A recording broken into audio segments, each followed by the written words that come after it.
and as always, I'm proud and to be joined by my host, investigator, researcher, and steady voice that keeps us grounded when the night gets strange, and also my producer of the show, Raven Knight. Welcome, Raven. How you doing today?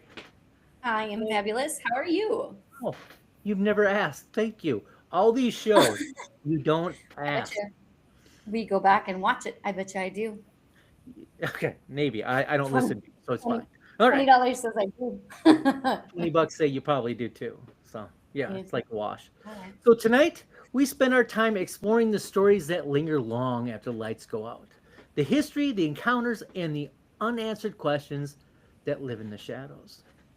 Tonight, we welcome our guest whose work begins history versus research and the unexplained. Before we continue tonight, we want to take a moment to recognize and thank one of our local supporters. If you ever have found yourself in Ironton, Minnesota, minutes from Brainerd, make sure you stop at the Hudson Smokehouse, a locally owned spot known for doing things the right way. Real smoke, real flavor, and food made with care. From slow smoked meats to comfort food done right, Hudson Smokehouse is the kind of place that reminds you why small town kitchens still matter. It's more than a meal, it's an experience. Rooted in community and down home southern barbecue. So whether you're passing through or living nearby, support local and visit Hudson Smokehouse in Ironton, Minnesota. Now, let's get back to tonight's special guest. Mitch Goth is a writer, paranormal researcher based in southern Wisconsin. He serves as the head writer and researcher of the Haunted USA, a paranormal media project dedicated to documenting haunted locations, strange encounters, and the stories that refuse to stay buried. Mitch is deeply active in the paranormal community and social media, where he shares ongoing research and insights into some of the most compelling cases across the Midwest. He's also the author of several works, including the latest release, 30 Haunted Nights in Wisconsin, a book that explores haunted history, firsthand accounts, and unexplained sightings from across our state. Tonight, we'll be talking about his research, his writing process, and what it really is like to spend night after night chasing the stories most people would rather avoid. So settle in, keep an open mind, and please join Raven and I in welcoming tonight's researcher and Wisconsin's own researcher of the strange, Mitch Goth. Thank you, sir, for being here. Thank you so much for having me. Great to be here. Absolutely. Well, Mitch, Gabriel, nice introduction for Mitch. We Yes, are thank happy you. that Worth it. you're Definitely worth it. here. We're so happy that you're here. So thanks for joining us, first of all the way from southern Absolutely. Wisconsin. Uh, Yeah. I, Where it's 40 and I, raining, to my understanding. Yes, yeah, it's quite a strange weather pattern here. It is. And it kind of reminds me of the strange weather patterns we had when we were taking all of the travel to write this book. Because it was right around this time last year, actually, we were taking one big old road trip to finish off the photos that we still needed to get this book done. And it ended up being a 1,300-mile round trip through Oh, Wisconsin. wow. And wow. a few days before then, Wisconsin, in classic Wisconsin fashion, had gotten a terrible ice and snowstorm, and we were sure we were going to have to, scrub the whole thing. Forget about it. We'll reschedule the entire thing because the roads aren't going to be passable. But right before we left, we were graced with 50-degree weather in December all through the state, and all of that ice and snow melted, and instead we got a thick, dense fog through the whole Oh, state. wow. And it made for some supremely spooky photos that ended up in the book, but it also made for some supremely kind of difficult driving. Oh, sure. And it was very foggy here this morning, and it just reminded me of all the travel we had to do to make this book happen. Fantastic. Yeah, that's absolutely incredible. 1,300 miles across the state of Wisconsin. Yes, it was Wow. an absurd kind of zigzag pattern that we took essentially all the way around the outside rim. That trip Right. was. We went from Milwaukee to Janesville, all the way close to Platteville and Cuba City, then basically followed the Mississippi River all the way up to Superior, and then cut our way down to Door County, and then straight back down to Milwaukee again. And yeah, just constantly going back and forth to this place and that place, and seeing so much fog and so much spookiness on the way.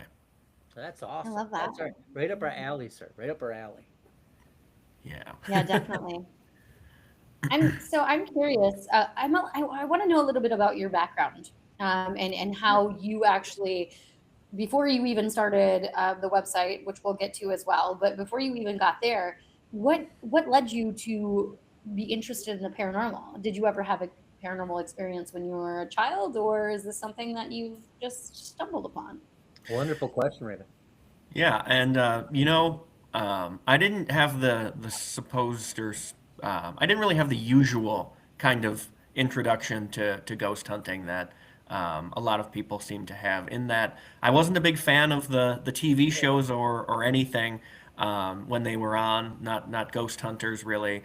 I kind of watched early Ghost Adventures, but mostly for the kind of entertainment factor of watching these guys scream in the dark. Um, Yeah. but I never really put very much stock in the idea of ghosts and hauntings actually being real, or something that actual people would just go out and explore and try and find in their free time. It didn't cross my mind as something people did. But it just so happened that I moved in next door or down the street from a friend of mine whose whole family was ghost hunters.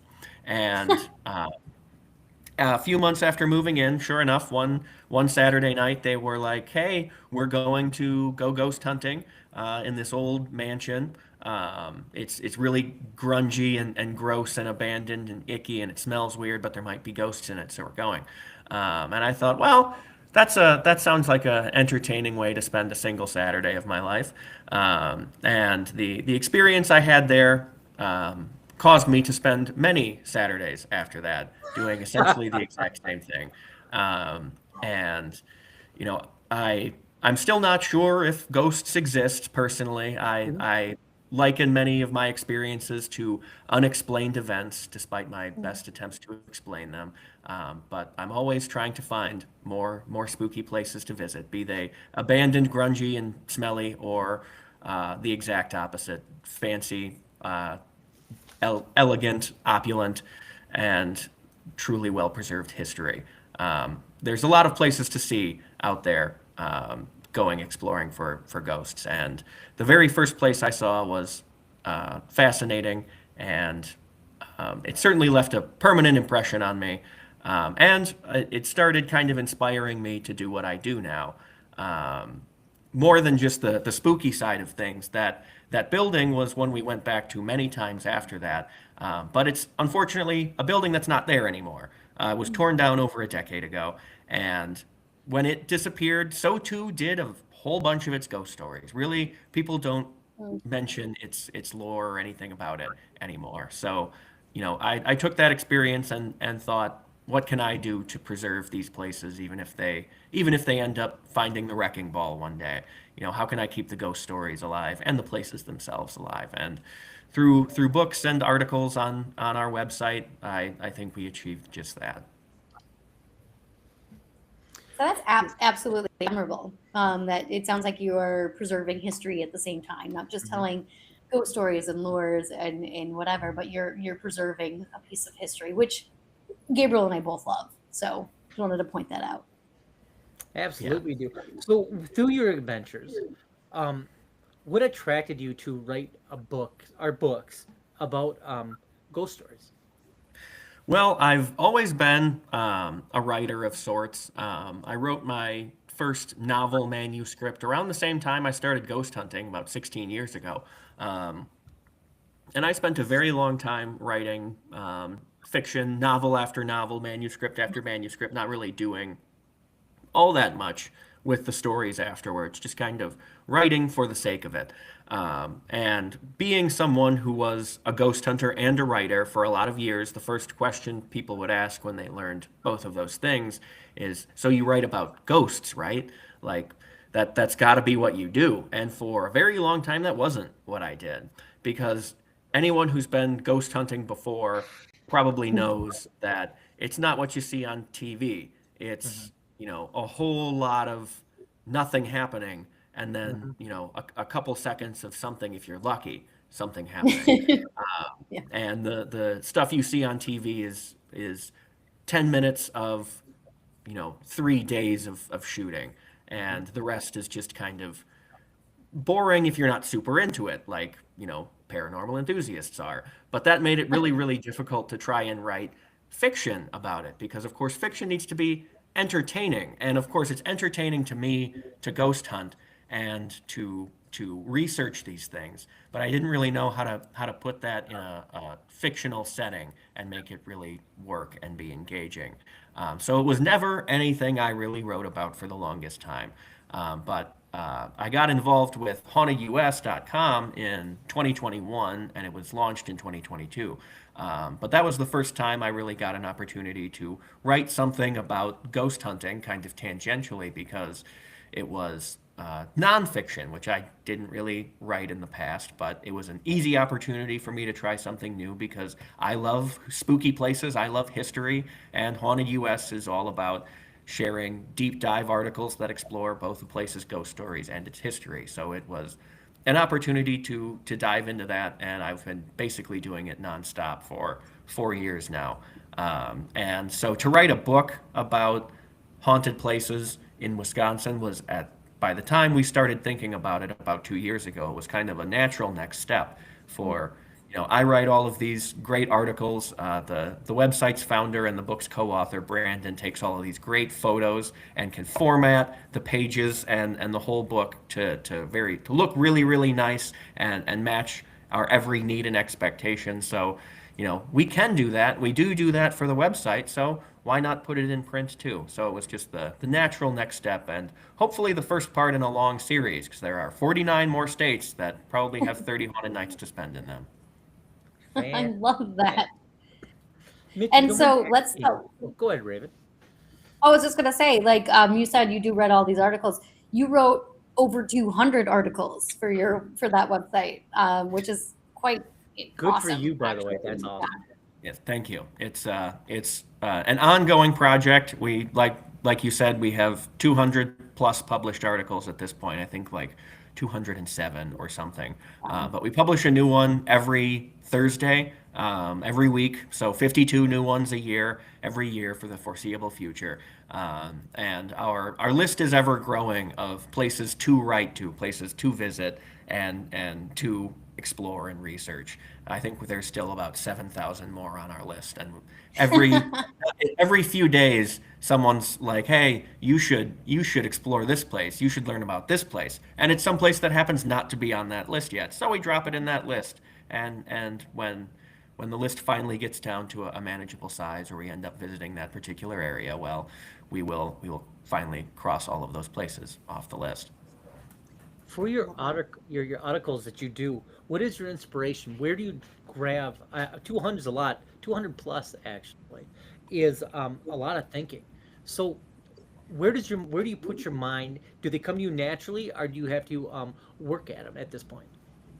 The structure really helps a lot, because ultimately they're all different and unique articles, but they're all trying to achieve the same thing. They're trying to introduce you to a haunted place, tell you its history, give you the ghost stories that you can find in it and where you can find those ghost stories, and then letting you know at the end the state of the building right now, whether it's accessible for tours, whether you can book a ghost hunt, and if you can, where you can do that. So each article will roughly follow that structure. So when I start, it's not starting fresh each time, which is part of the reason you can make such a big number happen. But it's not super cookie cutter either, because I can write 1,000 words about the Biltmore Estate, the largest privately owned home in the United States of America, and I also the next week or the next weekend have to write similarly 1,000 words about the old Licking County Jail in Ohio, a dark kind of dungeonous prison, and make them both work, both unique, and both work within our structure. And so one thing I like about writing about ghost stories is it's always pretty much something different, and ghosts don't really just appear in one kind of place. You could be writing about old Victorian mansions, but then you'd always be writing about old Victorian mansions. You could write about historic ships, but then you'd always be writing about historic ships. And when you're writing about ghosts in America, you can be writing about an old historic ship one week, a jail the next, mansion the week after that, and then some submarine, and then a literal Subway restaurant the week after that. It never ends where ghosts might appear. And so it's really easy to keep things kind of fresh in my mind and to keep inspired to write, because I'm always finding new things to write about, even when it's in the same structure and for the same purpose. And I don't even know what's on my schedule next week, but I know just today I finished up an article about a location in Ohio that was supposed to be somebody's castle, but all they ever built was the gatehouse of this supposedly massive estate that never was materialized. And it just ended up being an empty house that became a park, and now it's supposedly haunted. And what kind of other publication would I get an opportunity to write about something like that for? And probably 2 weeks from now, I'll be writing about probably some battleship. I think there's a USS something or other coming up on our schedule. So it's always fun to find out what's next. That's amazing, Mitch. It sounds like a fun thing to do. So is this your main career, or do you have a day job as well? I do have a day job. The website, the book, they essentially pay for themselves, which is nice. Endeavors like this, of course, cost money, like every good thing does. Right. But Right. it's largely self-sustaining at this point, which is Well, fantastic. fantastic. Yeah. Have a day job, otherwise work in corporate healthcare, doing all of the very, very exciting corporate healthcare stuff. Good for you. So, in your perspective, what makes a haunted location? Well, ghost stories for one, but there can be a bit more than that, because ghost stories can be fiction. And a lot of people think every ghost story is fiction, and a lot of people think very, very passionately that there are some ghost stories out there that are not fiction. But so it really starts with the ghost story, but it really matters what happens in terms of the perception of the ghost story after that. And there's actually a place that I think really exemplifies that, and that is the Yaquina Bay Lighthouse in Oregon. Yaquina Head and Yaquina Bay are two supposedly haunted lighthouses that are about 2 miles from each other. But Yaquina Bay Lighthouse is very, very interesting because the ghost story, someone actually did the work to track where it originated from.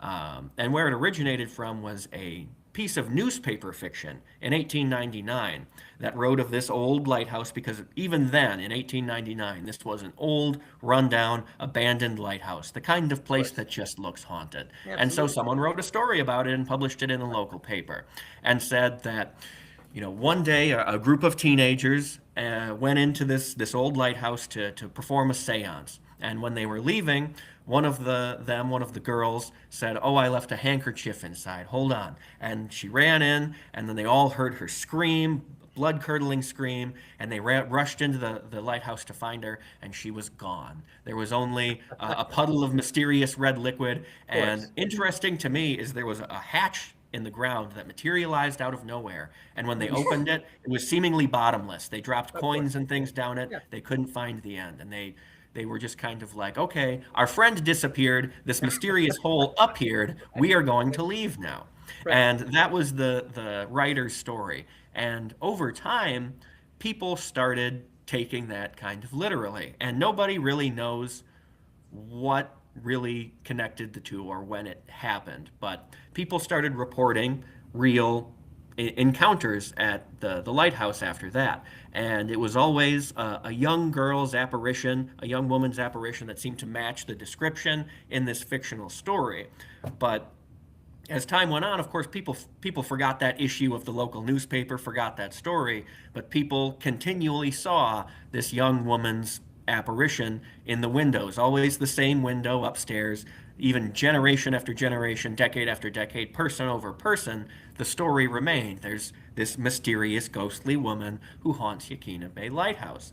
And the source material ended up being fictional, but the place remains a haunted location because people still do have what they perceive and retell as legitimate experiences that they firmly believe that, you know, they'll have these experiences, they'll see this girl and not know a thing about where it might have come from. They won't even know a thing about this lighthouse. They'll just happen to see something unexplained at it. And that, I think, is where the line gets crossed between fictional ghost story and haunted place. And there's really no place that perfectly exemplifies that than that little lighthouse in Oregon. Wow. It sounds like a place we'd like to go to. I'm sure it's beautiful. I'm there. You know, It's not. I'm gonna tell you right now, it's not the most gorgeous lighthouse in the world, but that's because it still serves a purpose. The Coast Guard still uses it and still owns it, so you can't usually get too close to it, but you can get close enough, supposedly, to see a ghost pretty clearly. So you can visit this town and kind of walk by it, but it serves a utilitarian purpose still to this day as a not necessarily a navigational aid, but I think it keeps something or other away from the rocks or something like that. Some Coast Guard hoodoo they do over there. But it is a fascinating story nonetheless. it is. It is. So how much time do you spend at a location as you're writing about the location? So it kind of varies wildly. We always like to spend as much time as we can at a place, and sometimes, as many times as we can, it includes an actual investigation of the location. But sometimes time simply doesn't permit a full investigation, but we always like to stay at least an hour or two visiting a particular location.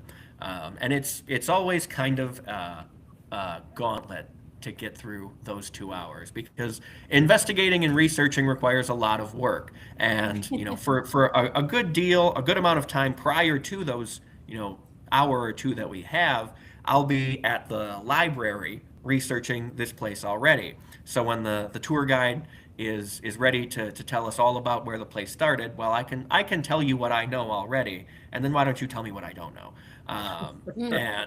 And I'm sure they love you for that, you know? Yeah, it's a unique experience because a lot of the places that are supposedly haunted, you know, ghosts aren't their main attraction. Every once in a while, you'll find Waverly Hills or a Sheboygan Asylum or something of the like that bases their revenue on ghosts. But the vast majority of places are functional businesses that have other revenue streams that they're more interested in. So when you show up looking for ghosts, it's kind of an offbeat thing that they're doing to kind of entertain themselves and us. But ultimately, we are trying to get the best information to share it with as many people so that they get more visitors like us later. And trying to get all of these places is a chore, but a fun one. Because I am talking with the folks who are showing us around, asking questions, essentially interviewing them as part of the research for each article. And while I'm doing that, the website's founder, our co-author Brandon, is taking photos and everything he needs to get the visuals of the location for the article or anything else we might need.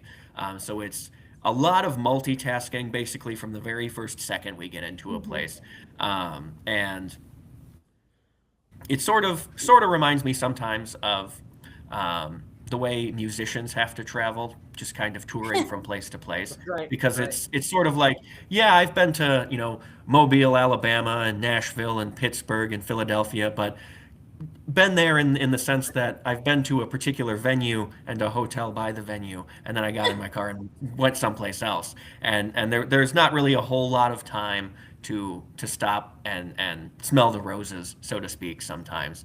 But the great part when even you just stop for a little bit of time to get what you need for an article, it gives you a place that you want to visit again later. And when you want to visit the place again later, you can really put that feeling into the writing that you do and into the construction of the article on the website, so that when folks are done reading it on their end, they want to go visit that place again too, even if they hadn't been there before. Well, as podcasters that travel the circuit, if you will, we get what you're saying. Yeah. You know, Yeah. you drive through, you stop at the destination, and then you drive through. You know, Yep. but that's what I love about it. What is the most unexpected haunted place that you did research in, and you're like, there ain't nothing to this, and then you get there and you're like, there could be something to this. You know, after I left, I don't want to say that, well, there might be something to this, but the most unexpected haunted place actually it's in this book. It's in 30 Haunted Nights in Wisconsin. Okay. It's not one of the 30 haunted nights. It's in a subsection we call oddities, kind of roadside attractions, side spooky places, offbeat kind How of fun is places that? and we want this book to be a road trip guide with 30 different locations, but we thought if someone's actually using this as a road trip guide, well, there's a bunch of other stuff to see in Wisconsin that if you're driving through Wisconsin doing this, here's some other places to see too. So it's the oddities section. And Yeah. one of the oddities in western Wisconsin, southwestern Wisconsin, is a haunted Subway restaurant. And it's in Dodgeville, Wisconsin, and Okay. there's some history there. It looks today like any other Subway restaurant in the world, any number of the thousands of them. It is Right. just a Subway restaurant. But the lore in town is that prior to it being a Subway, the building that was there was a Harley Davidson dealership, a motorcycle dealership, and the couple who owned the dealership died in a motorcycle accident. And then they sold off the property, it got demolished and turned into a Subway. But now the couple who owned the motorcycle dealership supposedly haunt the Subway.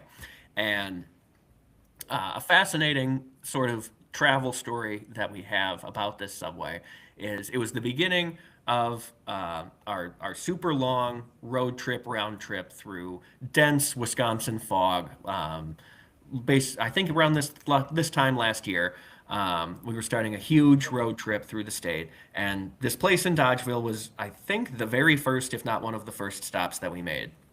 And we had a long day ahead of us, and we stopped. Brandon got out to get photos of a Subway restaurant, and he was none too happy about getting photos of a Subway Subway. restaurant. We're out here looking for ghost stories, spooky places, and this is how we start. This is the Right. beginning. Right. Right. And um, over time, I had gotten into a habit of being the person who always talks to the people who are there. I like to say that I have a usual kind of script that I use when I kind of cold call a location. I walk in without really calling them beforehand and letting them know that we're coming, which sometimes in a case like a Subway restaurant, you really can't do. So I had to cold call this place essentially, and my usual script is I walk into a place, I go to the front desk, and I ask them, have you ever experienced something spooky in this building? And either I get Just out or of the blue. I get the answer yes, or I get the answer no. And if I get the answer yes, that's what I'm here for. And if I get the answer no, then I lean in and I say, would you like to? And so Brandon challenged me, go into this Subway and do that. Do your spiel in this Subway restaurant. I don't think you're actually going to do it. If you Right. do it, we have a spooky place that's going to end the day, the Sheely House in Chippewa Falls, Wisconsin. And Absolutely. Yes. it was I know that one. I think it was Friday because it was prime rib day at Sheely House. And he said, Okay. if you go in Right. here and you do that spiel to these poor Subway workers, I will buy you a prime rib at Sheely House. And I said, I was never not going to do it, so fine. Right. You're already and- committed, you know? Yes, exactly. right. I'm here. We drove to this Subway. I'm going to go in and ask them about their ghost stories. Maybe buy a breakfast sandwich. Who knows? And so I walk in and I order a breakfast sandwich, and I ask the person at the front sort of counter if they'd ever experienced anything spooky there. And they said, yeah. And then they kind of paused and they said, are you Mitch Goth? And I'm like, yeah, what? Yeah, I am. And then he introduced himself to me, and it was someone I had really kind of forgotten about, who I had gone to high school with, and they now work at this haunted Subway. And they're like, yeah, Yeah, we reminisced and caught up a little bit, and he said, "Yeah, I've worked here for 3 years, and there is some strange stuff that'll happen. There, people say the basement of the building is haunted, and I have seen, stuff fall off the shelves. And the younger girl who was working there with him said, one night she had been set to close the building, late at night, whenever they close, 10 or 11 p.m. And she had shut all the lights off, shut all the electronics off, and headed for the door. And there was one light switch left to flip off. And as soon as she flipped it off, all the other lights in the building came on. And so she was like, "Am I going to go through this building by myself, alone in the dark, again, and flip off all these lights? Or am I going to tell the manager in the morning what happened?" And then I didn't want to go back through the building and do You that. told the manager in the morning. She told the manager in the morning. The ghosts did it, and I was not about to undo it. Right. And that's just kind of the story that you would never ever get from anybody unless you walked into a Subway restaurant and asked them if they'd ever had a ghostly experience there. You never know if you don't ask. And so I always, whether or not there's a prime rib at the end of the tunnel or not, I will always ask if someone's experienced something in any supposedly haunted place, even if it's a Subway restaurant. So out of That's 10 times, fantastic. how often do they reply yes? Thanks to our pal research, surprisingly a lot. Because I call it cold calling, but I'm not just walking into any place that looks Right. haunted anymore. I do a lot of research on a particular town or locale's haunted places, and I don't usually find out whether or not they are currently cool with their ghost stories, which sometimes they aren't. Um, but most of the time, a solid majority of the time, 65%, I will get the straightforward, yes, I have had a paranormal experience here. Another healthy proportion of the time, it's me personally, no, but I've heard the stories. And then it's relatively rarely where someone will say, no, in a totally kind of skeptical sense. But occasionally that'll happen, and occasionally people will just tell us to leave, which does happen, but comes with the territory. And then you just leave gracefully.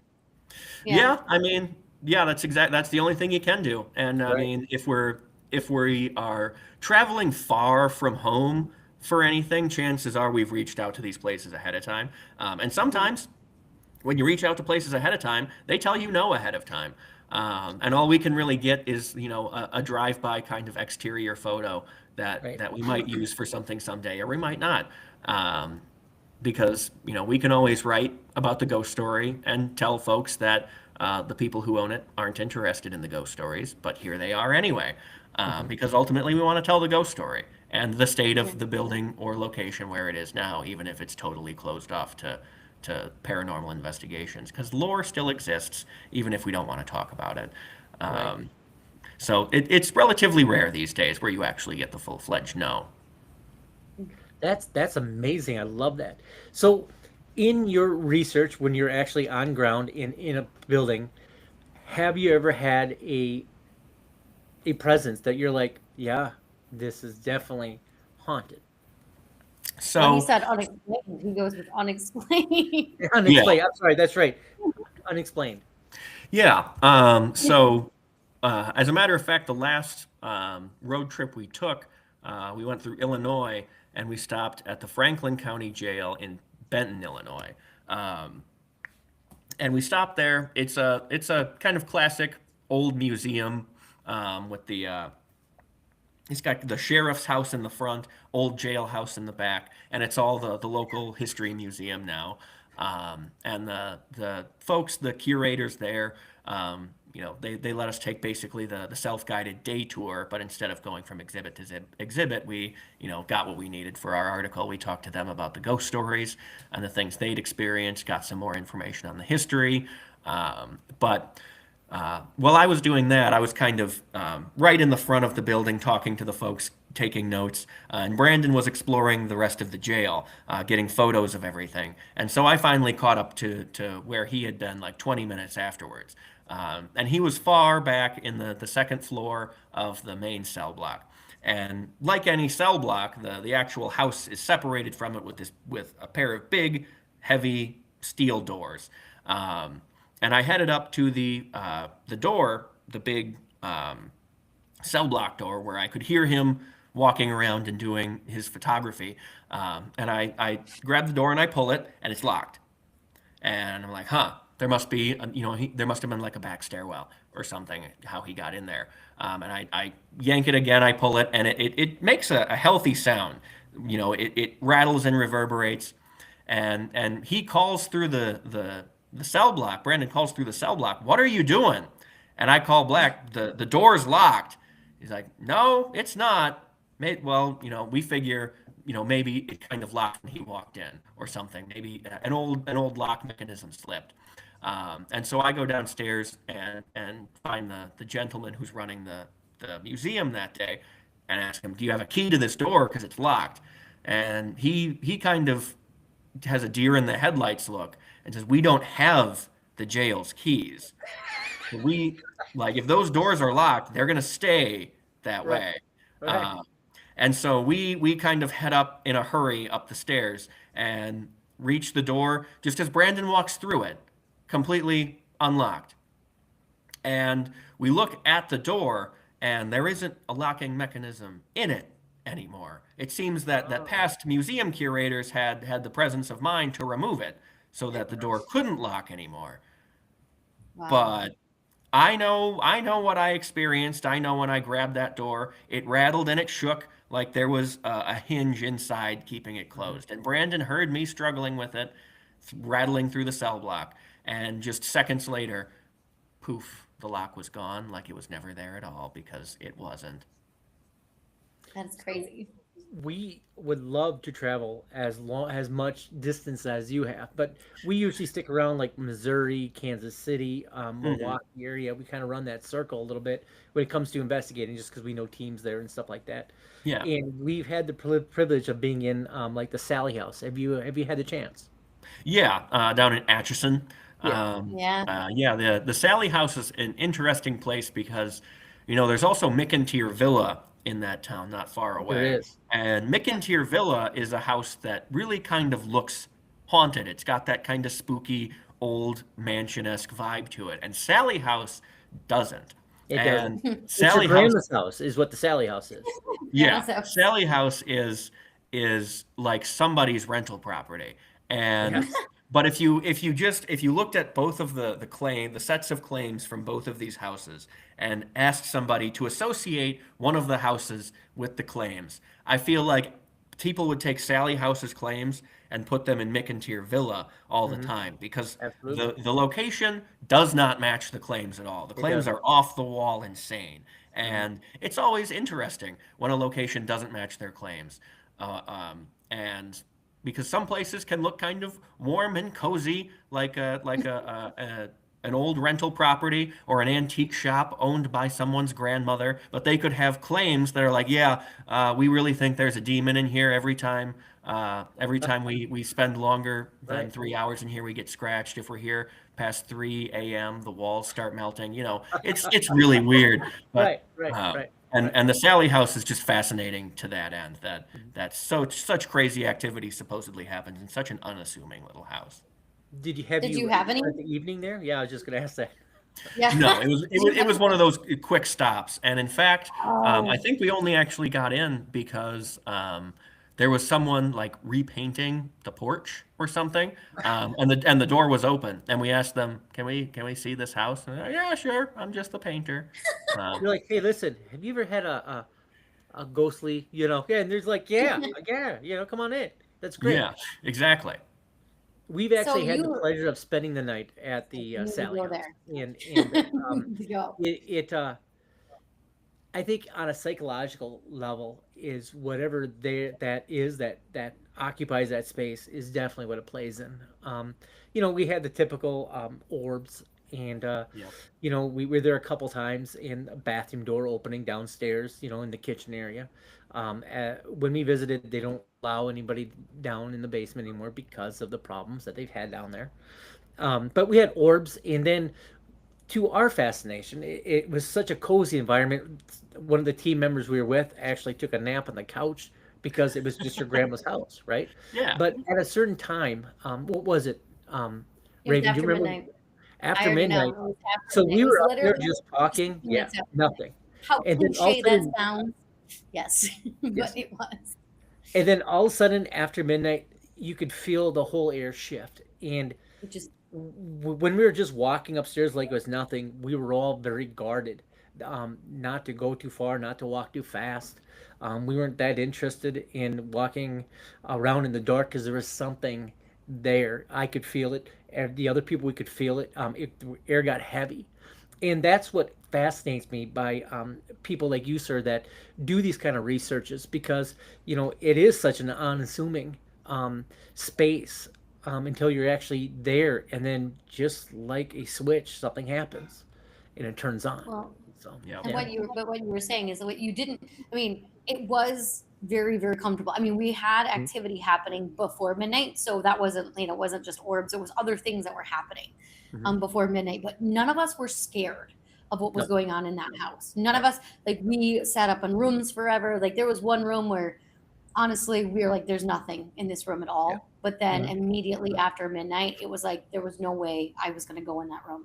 Mhm. Like everything in me was like, nope, not going in that room. And I'm a very like, you don't know this about me, Mitch, but I like to go in basements. I like to He's a little go crazy. down dark That's what it tunnels is. Yeah. by myself. Like I am that kind of person. And I was like, I am not going in that room. Mhm. And everything had shifted. It was absolutely a very interesting experience, especially since when we first showed up there, we both went, there's nothing here. What a Because we waste tried of to base time. it off of like, Yeah. we're like, yeah, this is going to be 8 hours of us sitting here. But Yeah. we had so much. Yeah.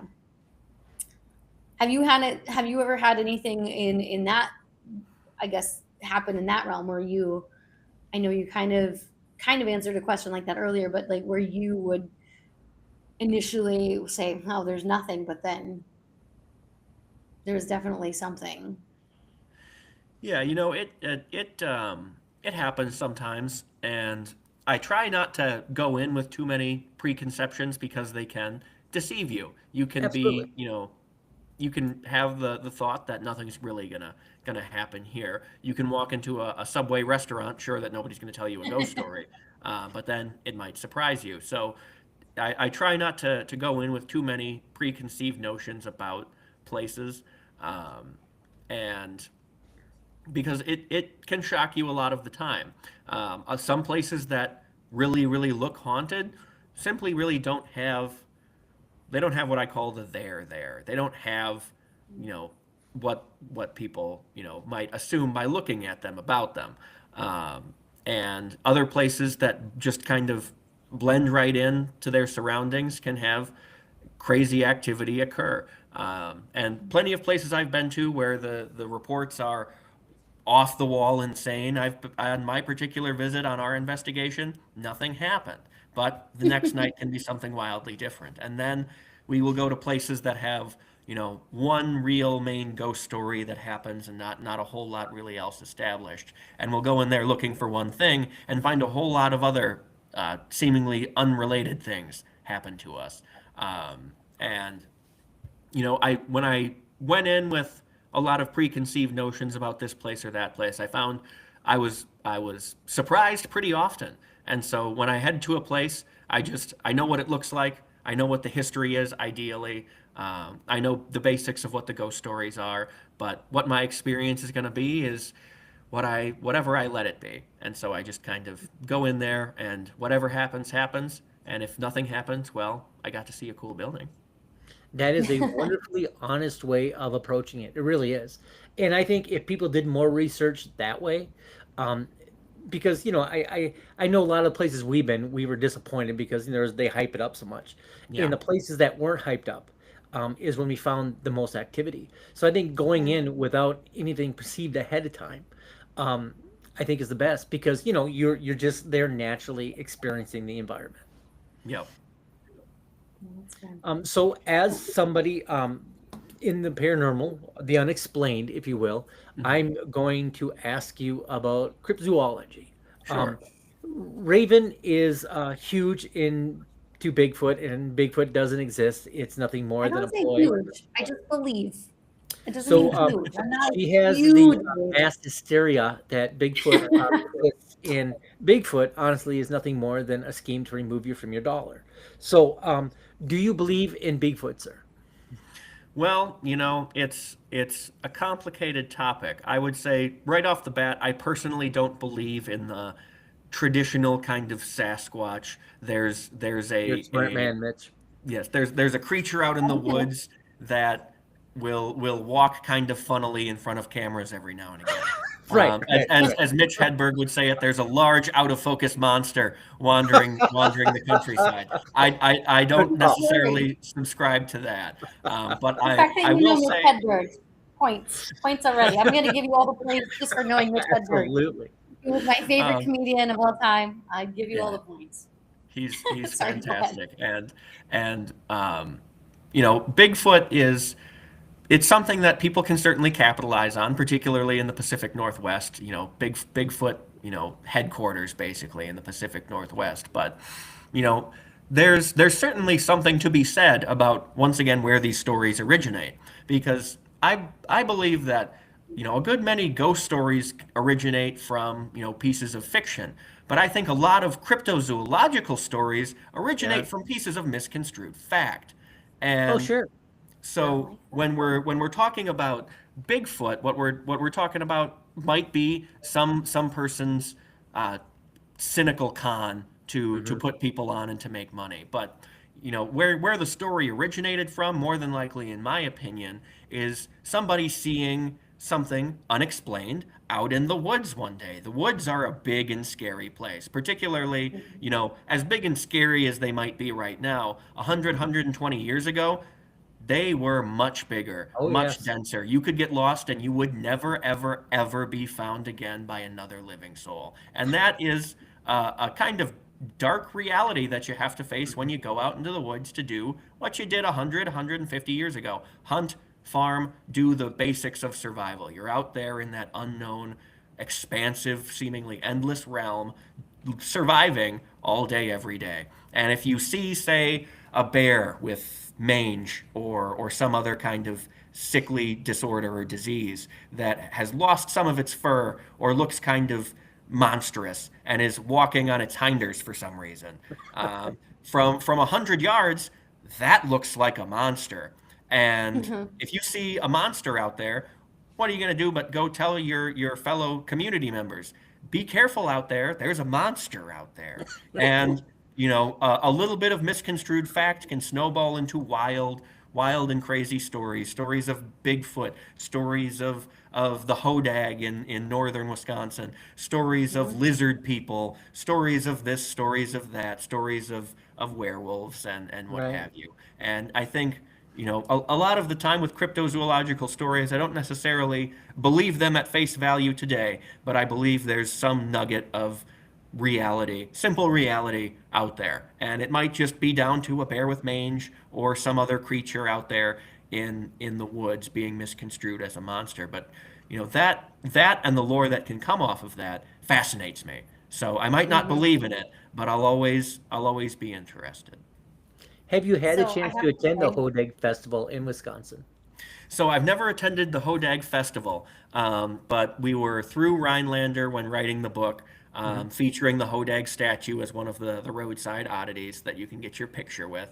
And it is remarkable how much of a cultural impact that weird little creature had on the city of Rhinelander. It's their high school mascot. It's on their water tower. It's in It front of is. their chamber of commerce. It's their everything, and that's kind of amazing. And yeah, we had to feature the Hodag. We had to go see him. And I know they have whole festivals, whole fairs, and hopefully one of these days we can be there. Maybe even selling copies of the book at the next Hodag Festival. Oh, do it. Do it. I was gonna say, Beast of Bray Road. Then, Mitch, we know you're Wisconsin. You're Wisconsin. You got to talk about the Beast of Bray Road. It's in I here was too. so Beast of disappointed. Bray So Road. disappointed in that. Beast really of Bray was. Road We is in this. It's featured in here, and Bray Road is odd because the Beast of Bray Road. I live not far from Bray Road, a short drive away. So I've been there a few times, and I've met some people who have come all the way from Germany to explore the You're legend kidding me. and try and find the Beast of Bray Road. It is a Wow. very, very far-reaching piece of regional lore down here in southern Wisconsin. Mhm. But if you've ever been to Bray Road, Okay. it is not a lot to look at. It's not spooky, it's not woodsy. You get out of your car and you can see for miles in either direction. It's And agriculture. there's a It's highway farmland. right behind you. Yeah. Exactly. If the Yeah. beast is hiding, he's a very good hider. And I think It's on the that's level of interesting. Bigfoot, when it Yes. comes to hide and seek. I think the Bray Road story is fascinating because not far from there, there's another place called Paradise Road that we also feature in 30 Haunted Nights in Wisconsin. And the stories of Paradise Road are another one of those things that it's just insane off the wall stuff. Every inch of the road has some lore about it. If you stop at the old hill, your car won't restart, and then also an apparition holding a chainsaw will appear and start chasing after your car. And then if you get to the woodsy area, there will be like short hooded figures that you'll see walking through the woods there. And if you walk in, I love this story because it's always when you walk into the woods on the left side, if you walk into the woods on the left side, you will never come out again. But they never specify what direction you start in, what Right. direction you're driving in. So both sides are left. Right. And so if you walk into the woods in Paradise Road, you're never going to come out Never, again. ever. Right. That's the lore. Right. And Paradise Road, at least pretty significant stretches of it, really, really looks like that kind of creepy road. And it's got insane reports. It looks the part, but people will come from thousands of miles, not for Paradise Road, but for Bray Road, the big piece of agriculture next to the highway. That's what they Right. come for. Amazing. Your book Gabriel, sounds we have to absolutely fascinating. ask about the next place, Gabriel. So, have you ever been to Elmwood? Elmwood does UFO not actually capital sound of familiar. Wisconsin. At the end of every July, the full weekend of July, they have a UFO festival in Elmwood, Wisconsin, which is by Ellsworth. Ellsworth is known for cheese curds, and we actually are there usually for giving a speaking piece. But if you ever get the chance, last full weekend of July in Elmwood, Wisconsin, they do a UFO festival. It's fascinating. Listen to some of the lore there as well. Yeah, Mhm. I would love It's to a stop weird- there. It's a Yeah. weird town. It's like you And drive it feels down the into part though. valley. It does feel the part. You're kind of in the middle of nowhere. You don't get any internet. There's The people are friendly. Nothing. Yeah. Yeah. Your book seems extremely fascinating. What else Thank can you tell the listeners too about it so they come out and buy it like Raven and I will probably do? Absolutely. Well, like the name suggests, 30 Haunted Nights in Wisconsin. It features 30 distinct haunted places all through the state of Wisconsin. And we worked pretty hard to keep those places geographically spread out. So there's not going to be, it's not a book where half of the content's going to be in Milwaukee. Right. No matter where you are in Wisconsin, there's going to be something in your neck of the woods because there is always something spooky in your neck of the woods in Wisconsin, it seems. And along with those 30 haunted nights that you can experience and hopefully road trip to, the book is cut into geographic sections of Wisconsin, and that's how you can explore them. And at the end of each of those geographic sections is that area's oddities and roadside attractions. So if you're actually taking a road trip through Wisconsin's 30 Haunted Nights, there's a lot of other things you can stop and see. There's the giant cow statue in Janesville. There's the old grotto outside of Cuba City. There's the literal geographic corner of the world outside of Wausau. The only one in the world that is accessible by really anybody. You can stop and see the corner of the world. You can stand on it right here in Wisconsin. You can find stories of haunted trains, haunted jails, haunted hospitals, haunted houses, and just about anything and everything in between. Its fair share of haunted bars. Really anything and everything spooky Wisconsin we managed to visit, experience, write about, and share with folks in this book. And there are full page, full color photos of just about every place we went to. And yeah, just Just we had a great time writing it, researching it, going out and visiting these places, and we strive to make the experience of reading the book just as much of a fun adventure as it was to make it. Well, I Well, we invite talked a our lot about, yeah, I was gonna say we talked a lot about Wisconsin, but yeah, I want to know what would be next for not good just the question. website, but like I'm assuming there might be another book. I mean, there's 49 other states you said.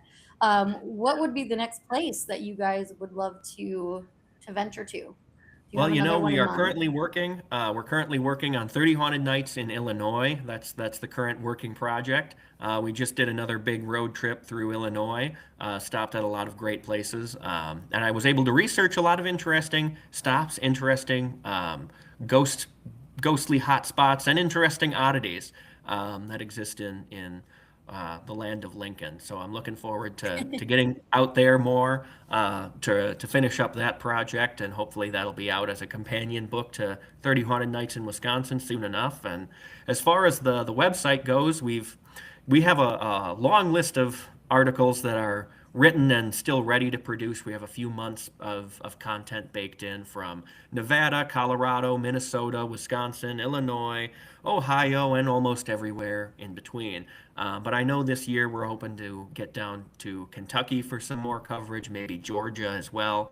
Mhm. So this coming year can really take us just about anywhere. So it remains to be seen for much of the rest of the year, but you'll just have to tune in every Thursday at hauntedus.com and find out where we're going. I love that. Absolutely amazing, my friend. What is your favorite location to research on?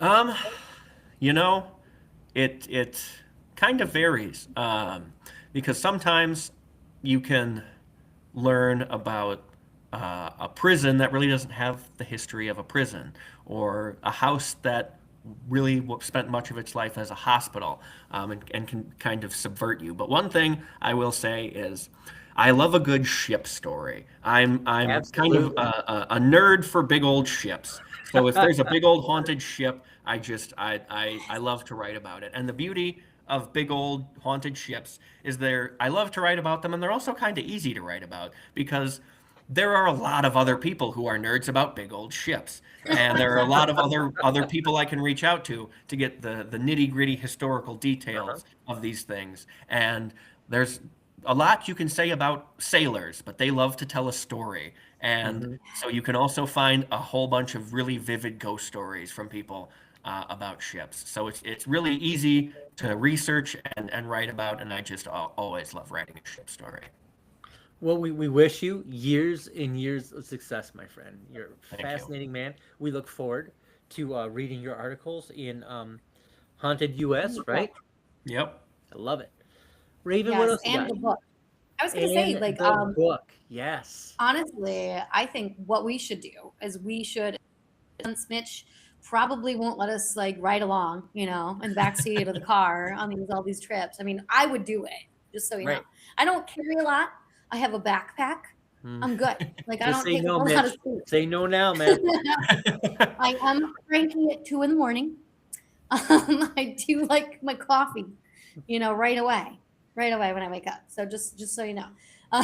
But besides that, like I think we should purchase this book, Absolutely. Gabriel, and I think that Hmm. we should use it as our own travel guide, and then we could report back and see and just like report back to all of our listeners and say, hey, this place was good. Go like check out this book by Mitch, and we just travel to all of them though. I love that. Yeah, I As would. we're also promoting Mitch along the way. Yeah, but as someone who's already done that travel, I can say it's certainly worth it. You're going to experience some interesting things, some possibly supernatural things, find I love some one of a kind places owned and operated by some one of a kind people. Well, That's on that fantastic. note, Mitch, I gotta tell you, the favorite part of us meeting people is literally the people. Yes. Just the stories, and you hear so much bad in the media about people, but we found people are fascinating, and there's Yes. always more good than bad. Always, you know. Absolutely. We love What's your wonderful favorite stories. person? What's your favorite people story that you have that Okay. surprised Yes. So another story straight from 30 Haunted Nights in Wisconsin. you? Fantastic. Um, there's really two people who stand out. one who operates one of the 30 Haunted Nights and one who operates one of the Oddities. And the memorable personality we encountered at one of the 30 Haunted Nights is definitely Dan Hoppe, the owner of Berlin Tannery in Berlin, Wisconsin. And Berlin Tannery is unquestionably the spookiest looking building we encountered while writing this story. For those who don't know what a tannery is a leather factory. So it's a big factory building where dead cow comes in one side and essentially finished leather comes out the other. Right. I'm broad stroking here, but that's you're pretty accurate. Yeah. Yeah. And what happens in the middle is some true horror stuff. And Berlin Tannery is the best way I can describe it is the factory where Jigsaw lives in the Saw series. It is that. It is absolutely that. And there's really no place quite as spooky scary as Berlin Tannery because it is just an expansive maze-like complex of windowless concrete rooms filled with meat hooks and massive machines. But there's really no person to show you a place like that as like Dan Hoppe, because Dan actually worked in this building when it was operational. And so he will matter-of-factly take you through this room and show you where the body dryers are and where they would take the skin off. And then he would show you this massive hallway that was actually a machine contraption that was a skin oven that they would hook all the skin on and run it through and bake all of the life out of it. But the way he described everything was so funny. He talked about this horror show stuff with the kind of quiet contentment of like a plumber or an auto mechanic using a really good wrench. Just such like it just and every word came out of him with just that kind of, yeah, this is my job. And and there's really no old industrial spooky place like Berlin Tannery. And if you don't get the tour from Dan, you don't really get the full Berlin Tannery experience. Love it. And the same is true for Jurassic Park up in Marshfield, Wisconsin.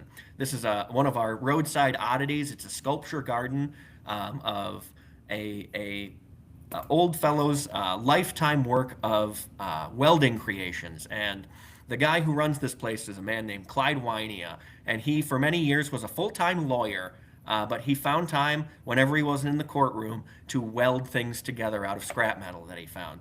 And he would create these weird, surrealist monsters and beasts and dragons and giants, like 9-foot-tall people, and just, I think there was probably 500 frogs out there doing this, that, or the other thing, all made out of rusty scrap metal and welded together.